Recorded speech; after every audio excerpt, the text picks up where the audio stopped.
તો જોઈએ martial art અને કઠપૂતળી કળા. તો માર્શલ આર્ટ એનો પ્રાચીન ગ્રંથોમાં ઉલ્લેખ છે, બરાબર. કયા કયા ગ્રંથોમાં? તો ધનુર્વેદ અને વિષ્ણુ પુરાણમાં. કલરીય પટ્ટુ માર્શલ આર્ટ છે, કેરળમાં જાણીતી છે. કલરીય પટ્ટુ કેરળ, પરશુરામના સમયથી જાણીતું છે. કલરીય પટ્ટુ, જેમાં 3 રીતે વાર કરી શકાય. થાંગટા માર્શલ આર્ટ મણિપુર સાથે જોડાયેલું છે, એટલે થાંગટા મણિપુર. કોકી અને મૈતી સમુદાય વડે થાય. હથિયારો કયા હોય? તો તલવાર અને ઢાલ. થાંગટા માર્શલ આર્ટ જ્યારે હથિયાર વગર થાય એને શું કહેવાય? સરક સરિત. સરક સરિત. સિલંબામ માર્શલ આર્ટ તમિલનાડુ સાથે જોડાયેલું છે, જેમાં વાંસની લાકડીનો પ્રયોગ થાય છે. સિલંબામ માર્શલ આર્ટમાં વાંસની લાકડી વપરાય છે.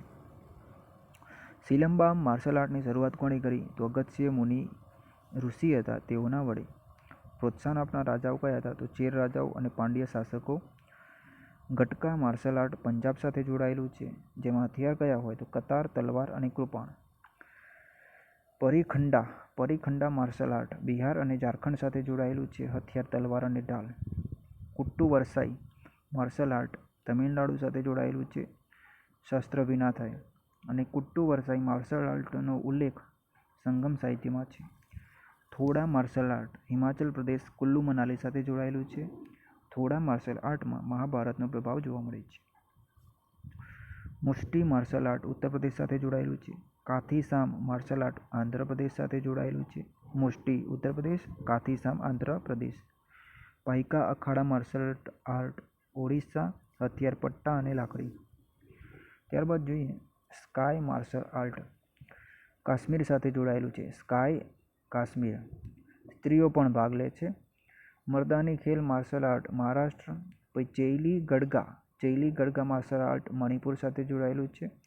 કઠપૂતળી કળા, એના પ્રકાર કયા કયા છે? તો દોરી પપેટ એટલે કે સ્ટ્રિંગ પપેટ રાજસ્થાન જોડાયેલું છે. ગ્લવ પપેટ એટલે કે મોજાથી જે કઠપૂતળી કરવામાં આવે, ગ્લવ પપેટ કહેવાય. છાયા પપેટ એટલે પડછાયો હોય, આંધ્રપ્રદેશ જોડાયેલું છે. અને રોડ પપેટ એટલે કે એમાં તાર હોય, તાર વડે કઠપૂતળી નચાવવામાં આવે.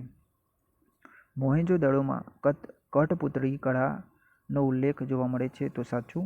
સ્ટ્રિંગ એટલે કે દોરી કઠપૂતળી કળા રાજસ્થાન સાથે જોડાયેલું છે.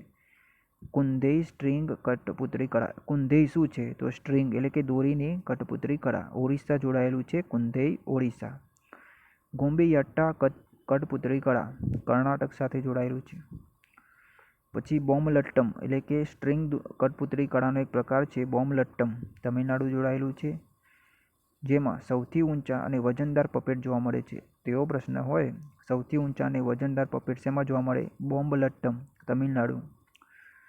કઠપૂતળી કળા છે સ્ટ્રિંગ કઠપૂતળી કળા એટલે કે દોરીની કઠપૂતળી કળા. પછી ગોમ્બીયાટ્ટા તોગાલુ શું છે? તો રોડ પપેટ કળા. રોડ એટલે કે તાર વડે જે પપેટ કળા હોય એને રોડ પપેટ કળા કહેવાય. કર્ણાટકમાં જાણીતું છે. ગોમ્બીયાટ્ટા તોગાલુ. ગોમ્બીયાટ્ટા એકલું હોય તો એ કર્ણાટક, અને ગોમ્બીયાટ્ટા તોગાલુ હોય તો બી કર્ણાટક. આમાં શું હોય? તો સામાજિક મોભાના આધારે પપેટના કદ હોય. ગોમ્બીયાટ્ટા તોગાલુમાં. રાવણ છાયા શેડો પપેટ કળા છે, ઓડિશામાં જાણીતી છે. રંગમંચ ઉપર ભજવાય છે. પાવાકોથુ ગ્લવ પપેટ છે એટલે કે મોજા, હાથમાં મોજા પહેરીને જે મોજાથી જે પપેટ કળા હોય એને ગ્લવ પપેટ કહેવાય. કેરળમાં જાણીતું છે પાવાકોથુ પપેટ કળા. આમાં કથકલી નૃત્યની વેશભૂષાનો પ્રયોગ થાય, એટલે કે પાવાકોથુ ગ્લવ પપેટ કળામાં કથકલી નૃત્ય વેશભૂષાનો પ્રયોગ થાય છે. યમપુરી રોડ પપેટ કળા. બરાબર. યમપુરી શું છે? તો રોડ એટલે કે તાર વડે જે પપેટ કળા થાય એને રોડ પપેટ કળા કહેવાય. યમપુરી પૂર્વ ભારત અને બિહારમાં જાણીતું છે. પછી પુટુલ નાચ રોડ પપેટ કળા. પુટુલ નાચ રોડ એટલે તાર પપેટ કળા આસામ, ઓડિશા, બંગાળમાં જાણીતું છે.